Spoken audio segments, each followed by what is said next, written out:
Chers amis, parmi les jeunes qui sont devenus saints et que le pape François met en avant, parmi les 12 jeunes, il y a Sainte Thérèse de l'Enfant Jésus. C'est quand même, en l'espace d'un seul chapitre dans un document du pape, la deuxième femme de Normandie, puisqu'on peut quand même dire que Jeanne a fini sa vie en Normandie, qui nous a donné comme un exemple. Alors à Rouen, au cœur du diocèse, au cœur de la métropole, au cœur de cette région de Normandie, je pense qu'on peut recevoir Sainte Thérèse de l'Enfant Jésus comme véritablement un témoin incroyable. Et c'est d'autant plus un beau témoin aujourd'hui que Thérèse de l'Enfant Jésus a choisi le confinement. C'est-à-dire qu'à l'âge de 15 ans, simplement 15 ans, on est en seconde ou en fin de troisième, Thérèse de l'Enfant Jésus est rentrée au Carmel après être allée voir le pape, son évêque, le curé bien sûr,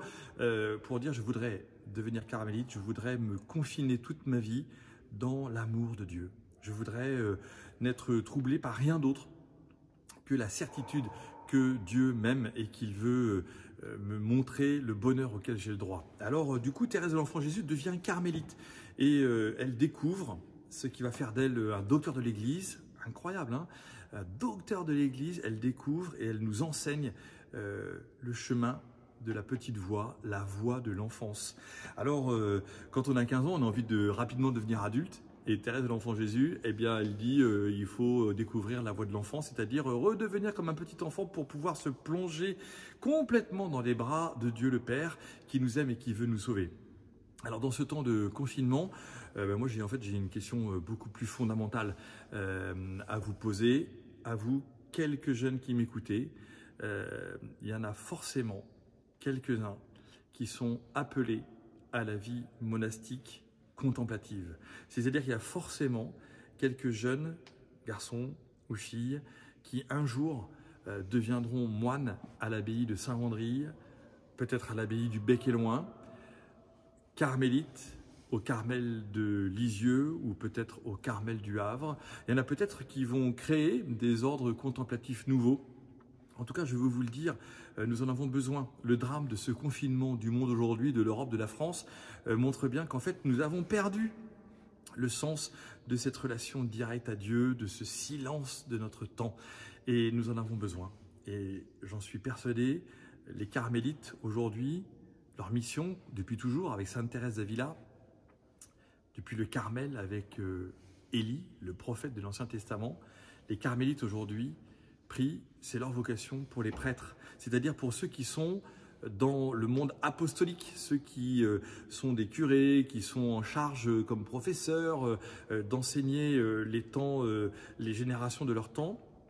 Et véritablement, nous avons besoin de cet équilibre entre les apostoliques et les contemplatifs. Et s'il n'y a plus de contemplatifs, il n'y aura plus de prêtres. Ça, j'en suis absolument persuadé. Et c'est la raison pour laquelle le pape François nous donne Sainte Thérèse de l'Enfant Jésus aujourd'hui comme véritable exemple de contemplation, de courage. Est-ce qu'il y a des jeunes qui seront capables de quitter le bruit du monde, le fracas du monde, pour entrer dans le silence de leur âme et découvrir comment Dieu les y appelle à un véritable bonheur, à une véritable vie donnée? Alors véritablement aujourd'hui, il y a un vrai projet, il y a sûrement un appel, il y a sûrement quelques jeunes qui, en m'écoutant une fois encore, vont entendre que Dieu leur demande de donner leur vie. Je ne crois pas qu'on manque de prêtres, par contre, j'en suis persuadé, nous manquons de contemplatifs, nous manquons de confinés volontaires, nous manquons dans l'Église d'hommes et de femmes, de jeunes et de moins jeunes qui soient capables de tout quitter pour rentrer d'entre quatre murs et dire « c'est là que Dieu me parle, parce que c'est là, dans le secret de ma chambre, que je peux être en vérité avec celui qui m'a créé et qui veut mon bonheur ».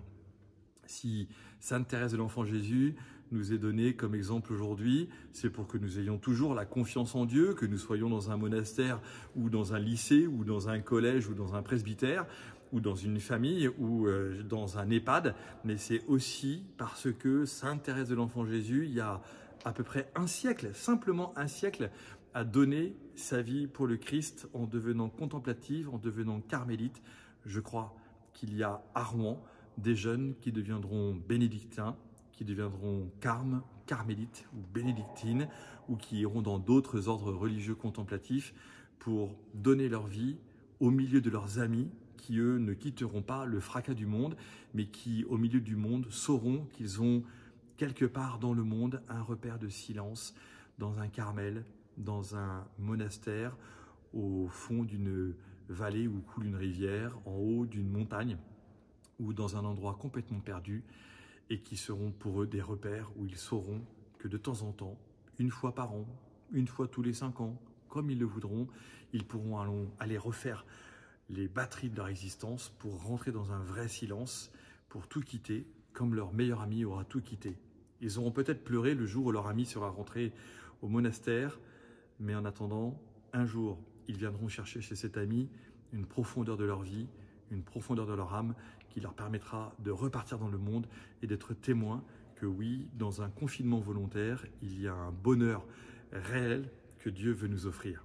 Que Sainte Thérèse de l'Enfant Jésus t'éclaire, toi aujourd'hui, pour que tu puisses répondre oui à la vie contemplative, oui au confinement volontaire, oui à la vocation à être un témoin de l'amour de Dieu dans les toutes petites choses, comme une voix de l'enfance, parce que Jésus nous dit, si vous ne redevenez pas comme des enfants, vous n'entrerez pas dans le royaume de Dieu.